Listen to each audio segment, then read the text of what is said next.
लिए हैं कि वो कुत्ते की तरह तुम हिला रहे हैं और हमारे समाज के विरोध के बिल संसद में और विधानसभा में पास हो जा रहे हैं।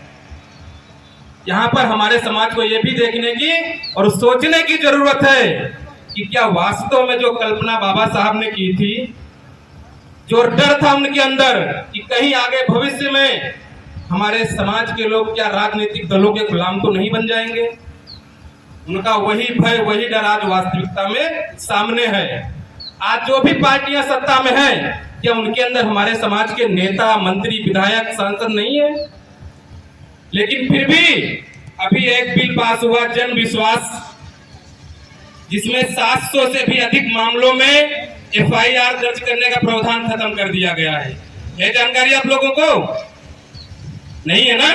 अभी भी पास हुआ है मुस्लिम भाई जी।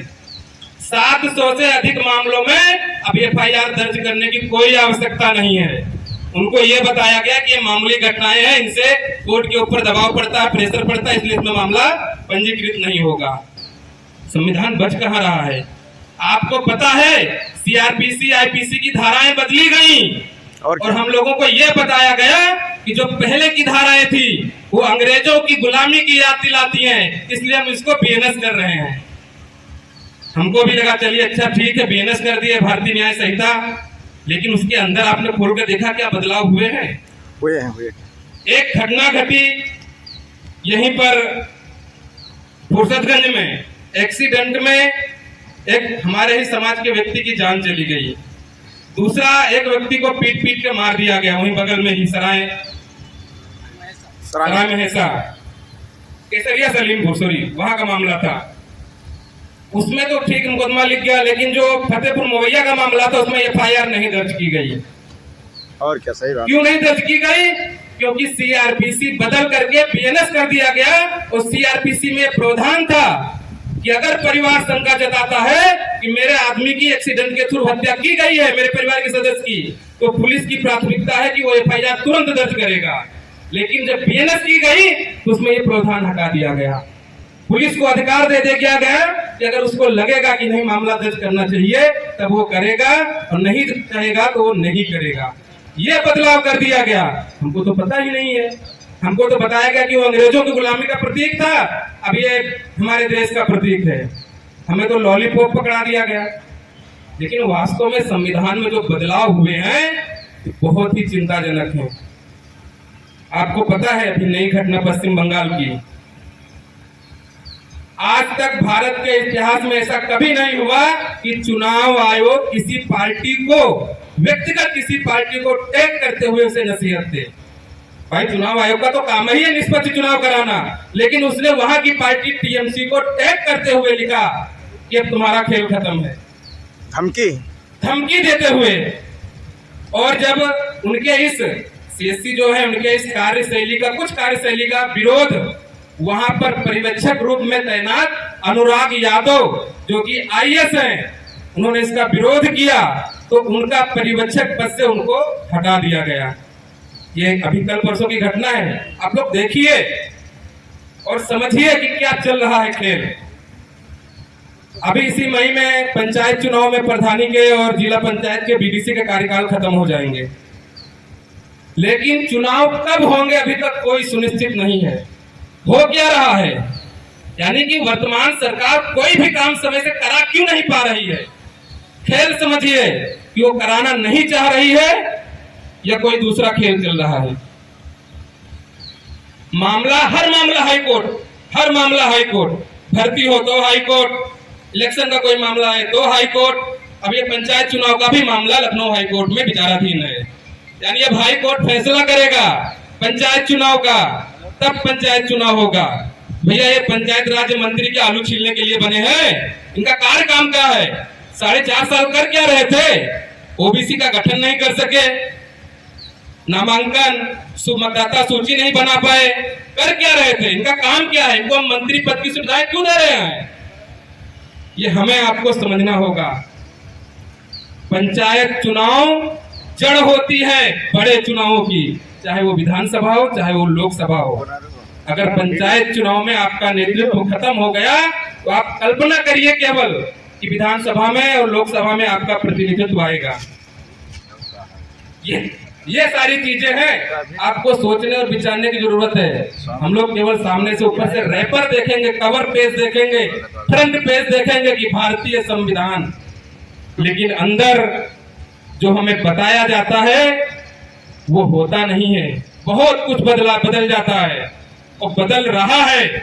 और सबसे शर्म की बात है कि हमारे समाज के विधायक और सांसद बैठे हुए हैं, उनकी वोटिंग के बाद संविधान में कोई भी संशोधन होता है तो बिना वो विधानसभा में, पार्लियामेंट में पेश हुए, राज्यसभा लोकसभा में वो पास नहीं होता है और अंत में राष्ट्रपति के दस्तखत होते हैं। नियम है कि अगर दोनों सदनों में कोई बिल पास हो गया तो राष्ट्रपति चाहे तो उसे रिजेक्ट कर सकता है, लेकिन राष्ट्रपति हमारे समाज का है कहने के लिए, लेकिन वो सब पे आंख बंद के दस्तखत करता है। तो सोचिए कितना बड़ा साजिश और खेल रचा जा रहा है आप लोगों के खिलाफ। आपको सतर्क रहने की जरूरत है और सतर्क उस बात से रहने की जरूरत है जो चिंता बाबा साहब ने जताई थी कि कहीं स्वार्थ के चक्कर में हमारे समाज के नेता राजनीतिक दलों के गुलाम तो नहीं बन गए हैं। और ये यथार्थ है, आज हमारे समाज के नेता आज राजनीतिक दलों के गुलाम बन गए हैं। शेर जानते होंगे ना, दो टाइप के शेर होते हैं, एक जंगल का शेर होता है और एक सर्कस का शेर होता है। दोनों एक जैसे होते हैं, लेकिन फर्क होता है जंगल के शेर को जब एहसास होता है कि खतरा आ रहा है तब वो दहाड़ता है, अपने क्षेत्र की रक्षा करने के लिए, अपने समाज की रक्षा करने के लिए दहाड़ता है। लेकिन जो सर्कस का शेर होता है, जब मालिक वहां से इशारा करता है तब वो दहाड़ता है, और उसकी दहाड़ सिर्फ इसलिए होती है कि दर्शक दीर्घा में बैठे हुए लोग जोर से ताली बजाएं, यानी वो गुलाम होता है। ठीक वैसे ही आज राजनीतिक दलों की हालत हो गई है, और वहां पर बैठे हुए हमारे समाज के नेता विधायक जो कहने के लिए तो शेर हैं, लेकिन वास्तव में वो सर्कस के शेर हैं। वो अपने उन राजनीतिक दलों के मालिकों के गुलाम बन गए हैं जो उनके इशारों पर दुम हिलाते हैं। तो आपको विचार करना है कि कौन सी राजनीतिक पार्टी का असल में क्या विचारधारा है, क्योंकि कोई भी पार्टी हो, हमने बड़े बड़े सुरमाओं को देखा है, हम देख रहे हैं कि कितने बड़े भी तोप चंद रहे हो, लेकिन अगर वो लोग पार्टी बदल के किसी दूसरी पार्टी में गए तो उन्हें उस पार्टी का गुलाम बन के रहना पड़ता है। और जो नहीं रह पाते हैं उनको वहां से भगा दिया जाता है, उनका अस्तित्व खत्म कर दिया जाता है। ये आपके सामने बहुत सारे उदाहरण हैं, आप देखिएगा और समझिएगा। तो मेरा बस इतना कहना है कि पंचायत चुनाव, विधानसभा चुनाव, लोकसभा चुनाव, ये हमारा जो अक्सर लोग कहते हैं मतदान, लेकिन वास्तव में मताधिकार इसे कहते हैं। ये आपका अधिकार, ये दान देने की चीज नहीं है, ये आपके अधिकारों को हासिल करने की चीज है, और उसे आप मताधिकार दे करके आप हासिल करेंगे। दान दी हुई चीज के लिए फिर आप अपेक्षा नहीं कर सकते हैं कि उसके हमने दान दे दिया, हमने कोई चीज राजकुमार को दे दी दान, तो उनसे हम कोई चीज वापस हम लेंगे। दान चीज, दी हुई चीज पर अपना अधिकार नहीं होता है, लेकिन जो मताधिकार करते हैं उस पर आपका अधिकार होता है, आप उससे सवाल जवाब कर सकते हैं।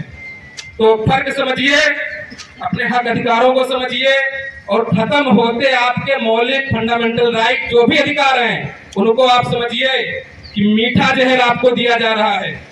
इस जहर को आप समझिए, इससे आप तुरंत नहीं मरेंगे, घुट घुट कर आप मरेंगे, लेकिन मरेंगे अगर अभी आप नहीं जागे तो।